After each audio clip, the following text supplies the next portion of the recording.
ओम नमः सिद्धेभ्यः शुद्धात्मने नमः। नमो जुड़ाणम सभी को सादर शुद्धात्म वंदन। आज श्रावण शुक्ला चतुर्थी का यह शुभ मंगल पावन दिवस है और प्रतिदिन प्रसारित होने वाले संदेश में से आज जो संदेश हमें प्राप्त हुआ है वह सम्यक दर्शन की महिमा को बताने वाला है।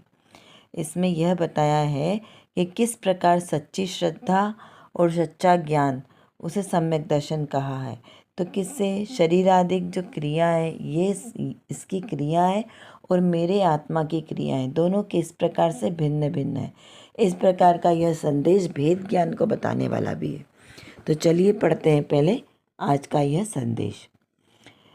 जड़ शरीर के अंगभूत इंद्रियों सो कहीं आत्मा के ज्ञान की उत्पत्ति का साधन नहीं है। अतीन्द्रिय ज्ञान स्वभाव के साधन बनकर जो ज्ञान हो वही आत्मा को जानने वाला है। क्या बताया है यहाँ पर कि जड़ शरीर के अंगभूत। अब पहले तो ये विचार करो कि जड़ शरीर मतलब क्या। शरीर को क्या कहा है? जड़। जड़ और चेतन दो द्रव्य हैं। तो शरीर जड़ है और जो चेतन है वो मेरा आत्मा है। तो यानी मेरा आत्मा चेतन है इस जड़ से भिन्न। इस प्रकार से दोनों में सबसे पहले भेद ज्ञान करना है। भेद ज्ञान करना वही सम्यक दर्शन का लक्षण है। तो किससे भेद ज्ञान किया? इस शरीर से, क्योंकि यह शरीर कैसा है? जड़ है, अशुचि है, मेरे आत्मा से अत्यंत भिन्न है। और मेरा आत्मा कैसा है? चेतन स्वरूप है, जानने देखने वाला है, उसमें ज्ञानादिक अनंत गुण विराजमान है और अनादि अनंत रहने वाला है। और ये शरीर कैसा है? ये बार बार नष्ट होने वाला है, फिर से बनने वाला, मतलब पूर्ण गलन स्वभाव वाला है। ये शरीर अशुचि है, रूप रस गंध वर्ण वाला है, क्योंकि ये दिखाई देता है। तो शरीर जो दिखाई देता है वो पुद्गल है, जड़ है, अजीव है। और जो दिखाई नहीं देता है वह मेरा जीव द्रव्य है। इस प्रकार से यहाँ पर समझना। तो दोनों में इस प्रकार भेद ज्ञान करना। फिर कहा कि इस जड़ शरीर के अंगभूत, यानी इस जड़ शरीर के चिन्ह। देखिए, कोई भी पदार्थ हम देखते हैं उसके हम चिन्ह दिखाई देते हैं ना, कि हाथी दिखाई देगा तो वो किस प्रकार से देखेगा, उसका चिन्ह बताते हैं, बाहरी पहचान। ऐसे ही मेरे इस शरीर की बाहरी पहचान, इसको पहचानने के चिन्ह क्या है? आँख, नाक, कान, मुंह, दो हाथ, दो पैर। इस प्रकार से ये अंगभूत इसके चिन्ह है पहचानने की। इसको इंद्रियां भी कहते हैं, यानी सेंस ऑर्गन्स। हम स्पर्शन इंद्रिय यानी हाथ पैर को से टच करके भी किसी चीज़ का जान लगाते हैं, ज्ञान करते हैं कि भाई कौन सी वस्तु ठंडी है, गर्म है, नरम है। इस प्रकार से सूंघ कर पता करते हैं, टेस्ट लेके पता करते हैं, आँखों से देख कर पता करते हैं, कानों से सुन कर पता करते हैं। इस प्रकार से ये 5 इंद्रियां हैं जो सेंस ऑर्गन्स कहते हैं। इसके द्वारा किसी वस्तु को जाना जाता है, लेकिन इसके द्वारा जाना जाता है ऊपर, लेकिन उसको जानने वाला कौन है? वो मेरा ज्ञान स्वभावी आत्मा है। तो ज्ञान से जाना जाता है, इस इंद्रियों के माध्यम से नहीं। इंद्रियां तो मात्र माध्यम है उस तक पहुंचाने के लिए, लेकिन जानने का कार्य कौन करता है? आत्मा करता है। कैसे सिद्ध करेंगे ऐसा? क्योंकि अभी तो हमने किसी चीज़ को टच किया और उसको जाना, तो हमने जाना ना ऐसा किस प्रकार से। तो यहाँ पर ये विचार करना है कि ये जो जाना, वो जानने वाला मैं आत्मा हूँ। इस हाथ ने गरम गरम गैस के वहाँ पर हाथ लगाया और हाथ को जलन की अनुभूति हुई। तो वो जो जलन की अनुभूति हुई वो किसको हुई? वो मेरे आत्मा को हुई है, इस शरीर को नहीं हुई। इस हाथ ने नहीं जाना कि ये वस्तु गर्म है। क्यों? क्योंकि यदि हाथ जानता तो मुर्दे को भी जानना चाहिए। यदि ऐसे ही आँख कुछ जाने नहीं, क्यों? क्योंकि आँख में ज्ञान नहीं। तो ज्ञान काय में है? आत्मा में ज्ञान है। नाक कुछ जाने नहीं, क्योंकि नाक में ज्ञान नहीं। हमारी टंग कुछ जाने नहीं, क्योंकि टंग में कोई ज्ञान नहीं है। वो जो टेस्ट बर्ड लगी है ना टंग के चारों साइड, तो वो टंग के चारों साइड टेस्ट बर्ड लगी है, लेकिन जानता कौन है उसको कि ये खट्टा है, मीठा है, चरपरा है, खारा है, ये जानने वाला आत्मा है। तो हमें भेद ज्ञान करके पकड़ना क्या है? बहुत सूक्ष्म विषय है। जितना गहराई से चिंतन करेंगे उतना वो आत्मा पकड़ में आएगा। देखिए, सूक्ष्मदर्शी यंत्र से जब हम देखते हैं दूरबीन से, तब उसमें जो सूक्ष्म पदार्थ है वो पकड़ में आता है। किसी पेड़ की पत्ती को आप देखेंगे तो उसमें अंदर की जो संरचना बनी है, उसमें जाइलम फोइलम कहाँ पर कैसे बने हैं, वो सब कब दिखाई देते हैं? जब उसका एक छोटा सा पार्टिकल हम माइक्रोस्कोप में रखते हैं, तब हमें उसमें दिखाई देता है कि उसकी आंतरिक संरचना कैसी बनी है। ऐसे आँखों से दिखाई नहीं देता। तो कोई भी सूक्ष्म पदार्थ को, सूक्ष्म विषय को जानने के लिए हमें अपनी दृष्टि को भी वैसे ही पैनी करनी पड़ेगी, सूक्ष्म करनी पड़ेगी, तब जानने में आएगा। तो ये जो भी हम क्रिया कर रहे हैं 5 इंद्रियों के द्वारा, उसको उसको जानने वाला जो पदार्थ है वो मैं हूँ, उसे महसूस करना है। इन जिनके द्वारा जाना जा रहा है वो मैं नहीं हूँ। आँखों के द्वारा देखा जा रहा है तो वो आँख में नहीं हूँ, क्योंकि आँख मेरा मेरा स्वभाव नहीं है। आँख इस शरीर का चिन्ह है और ये शरीर मेरा नहीं है। क्या विचार हमें क्या करना है? ये शरीर मेरा नहीं है, इसलिए हमें शरीर को मेरा नहीं मानना है। तो अनुभूति किसकी करना है? वो जो जानने वाला है पदार्थ, वो जानने जानने जो प्रति समय जानन जानन जानन का कार्य कर रहा है, वो मैं हूँ। क्या भेद? तब हमारा कहलाएगा कि ये भेद ज्ञान हुआ। और उसको क्या कहा कि इस प्रकार से आत्मा के ज्ञान की उत्पत्ति का साधन मेरा आत्मा ही है। आत्मा की उत्पत्ति का साधन, ज्ञान की उत्पत्ति का साधन मेरा आत्मा ही है। अतीन्द्रिय ज्ञान स्वाभाविक को साधन बनाकर जो जानना हो रहा है, जो जानने जानने की क्रिया हो रही है, वो आत्मा को जानने वाला है और वो मैं हूँ। ये विचार करना है। बहुत गहराई से, सूक्ष्मता से हमें विचार करना है कि वो जानने वाला, सुख दुख की अनुभूति करने वाला वह मैं हूँ। किसी ने हमें अच्छा बुरा बोला, किसी ने निंदा की, इस प्रशंसा की, तो वो जो प्रशंसा में खुशी की अनुभूति हुई, वो निंदा में दुख की अनुभूति हुई, तो वो किसको हुई? ये तो इंद्रियों से नहीं जाना। तो ये जब मन से जाना कि मुझे सुख हुआ और मुझे दुख हुआ, तो ये सुख दुख की अनुभूति करने वाला जो है वो मैं हूँ। तो उस जानने वाला तत्व है, उसे जानना है हमें। वो जानने वाले को जानना, यही सम्यक श्रद्धान है कि मैं जानने वाला हूँ। उसका ज्ञान होना वही सम्यक ज्ञान है, और उस ज्ञान की अनुभूति करना वो सम्यक चारित्र है। इस प्रकार से आज के इस संदेश का अर्थ निकलता है कि जानने वाले पदार्थ को जानना है। चलिए अब आज की रत्नकणिका देखते हैं। रत्नकणिका में कौन से विशेष बात आई है। यहाँ पर श्रोता ने प्रश्न किया है कि क्या सम्यक दृष्टि जीव स्त्री और आत्मा को समान मानता है? क्या प्रश्न किया कि सम्यक दृष्टि जीव को कहा कि वो यथार्थ श्रद्धानी है, वो वस्तु स्वरूप को यथार्थ जानता है, जैसा वस्तु का स्वरूप है वैसा ही जानता है।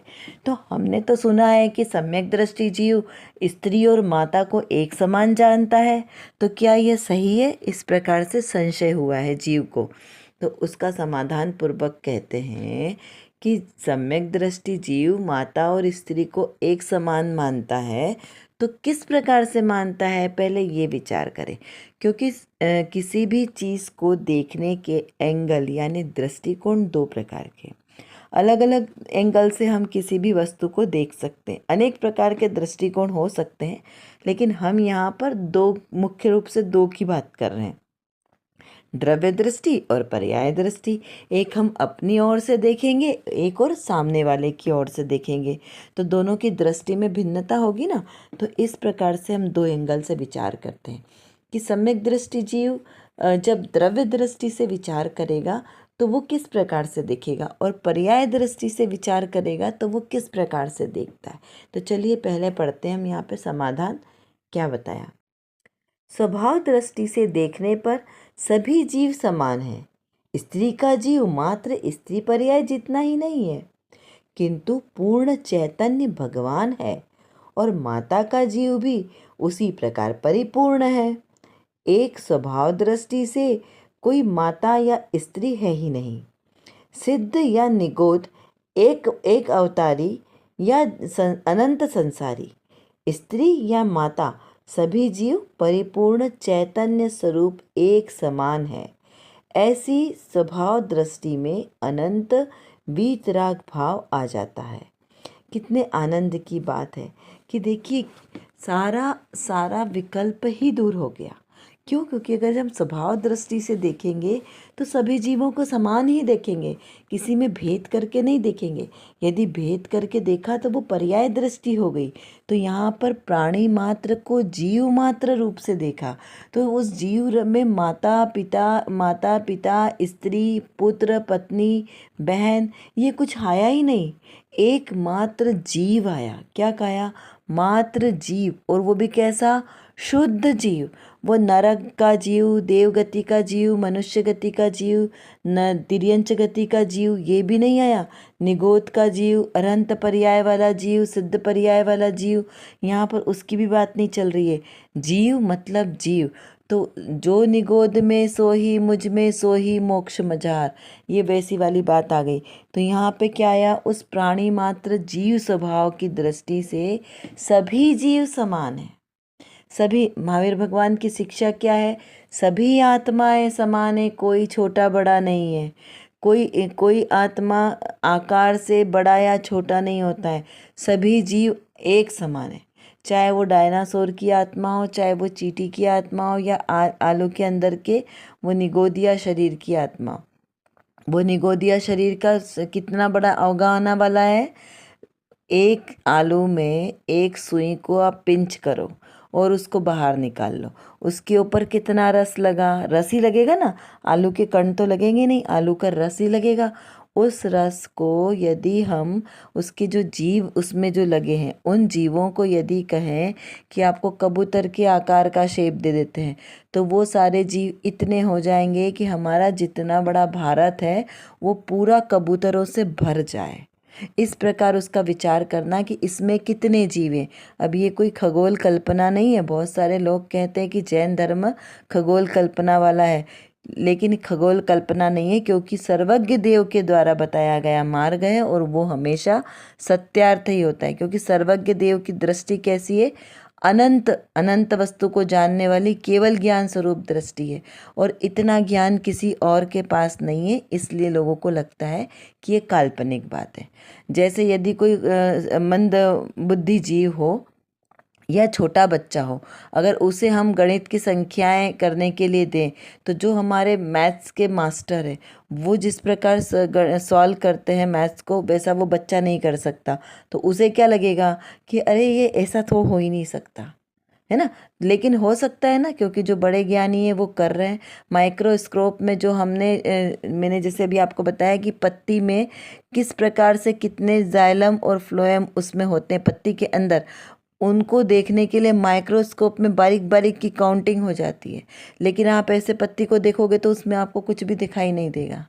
तो जब जो विशेष जानने वाले उसको जान लेते हैं, जो सामान्य इंसान नहीं जान सकता।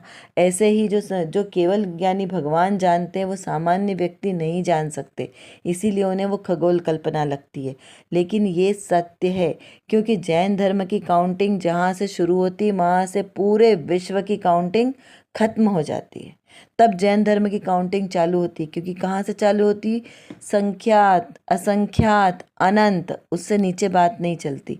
तो यहाँ पर उसमें अनंत जीव देखे गए हैं, पानी में अनंत जीव देखे गए हैं। माइक्रोस्कोप में तो सिर्फ 36,650 जीव ही बताए गए हैं, वो भी कौन से? त्रस यानी 2 इंद्री से लेके पंचेंद्री तक के जीव त्रस कहलाते हैं। तो वहाँ तो वो 2 इंद्री जीवों की काउंटिंग हुई है माइक्रोस्कोप में। लेकिन जैन दर्शन में तो 5 जल में 1 इंद्री जीव बताए, 1 इंद्री। तो वो 1 इंद्री जीव यानी निगोदिया जीव, वो तो कितने सारे हैं, उनकी तो काउंटिंग माइक्रोस्कोप में भी नहीं होती। तो इस प्रकार से यहाँ पर इसको समझना चाहिए कि वो जो मात्र जीव की अपेक्षा से सम्यक दृष्टि ने क्या जाना कि स्त्री और माता दोनों एक ही है। क्यों? क्योंकि उनमें भी जीव द्रव्य है, तो जीव द्रव्य की अपेक्षा से सभी जीव समान हैं। लेकिन पर्याय दृष्टि से देखेंगे तो सब में भिन्नता दिखाई देगी, क्योंकि सब अलग अलग है। तो जो द्रव्य दृष्टि है सो जिनेश्वर दृष्टि, द्रव्य दृष्टि सो सर्वज्ञ दृष्टि, द्रव्य दृष्टि सो सम्यक दृष्टि।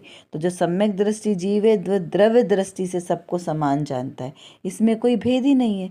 जब पर्याय दृष्टि से देखेंगे तो भेद होगा। देखिए, सूर्य की रोशनी को हम पर्याय दृष्टि से देखो और द्रव्य दृष्टि से देखो तो कैसे भिन्न भिन्न दिखाई देती है।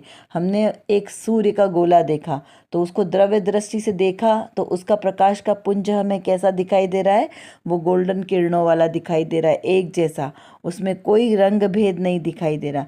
लेकिन जब हम उसको प्रिज्म से उसकी सूर्य की किरणों को हम प्रवाहित करते हैं, वहाँ से जब चेक करते हैं तो वो वही सारे कलर कैसे हमें भेद रूप से दिखाई दे रहे हैं, अलग अलग दिखाई दे रहे हैं। कौन कौन से 7 कलरों में दिखाई दे रहे हैं ना, बैंगनी, लाल का, पीला, नीला, बैजानी, अपिनाला, है ना उसका सूत्र। तो सब अलग अलग कलर कहाँ से दिखाई दे रहे हैं, वो प्रिज्म से दिखाई दे रहे हैं। तो क्या वो सूर्य की किरणें 7 कलर रूप है? तो 7 कलर रूप है पर्याय दृष्टि से, लेकिन द्रव्य दृष्टि से देखने पर वो एकमात्र गोल्डन कलर का सूर्य ही दिखाई देगा, है ना। तो इस प्रकार से हमें समझना है। तो जब हम सूर्य की किरणों को देखते हैं तो हम कैसे देखते हैं उसको, द्रव्य दृष्टि से देखते हैं, क्योंकि हम उसको 7 कलरों में नहीं देखते। वो आप उसको विशेष रूप से जानेंगे जब उसको आप 7 कलरों में देखेंगे। तो इसी प्रकार सम्यक दृष्टि जीव कैसा है, सामान्य रूप से सभी प्राणी मात्र को जीव दृष्टि से देखता है कि सभी में भगवान आत्मा है, सभी जीव समान है। तो इस प्रकार से देखना वो द्रव्य दृष्टि का विषय।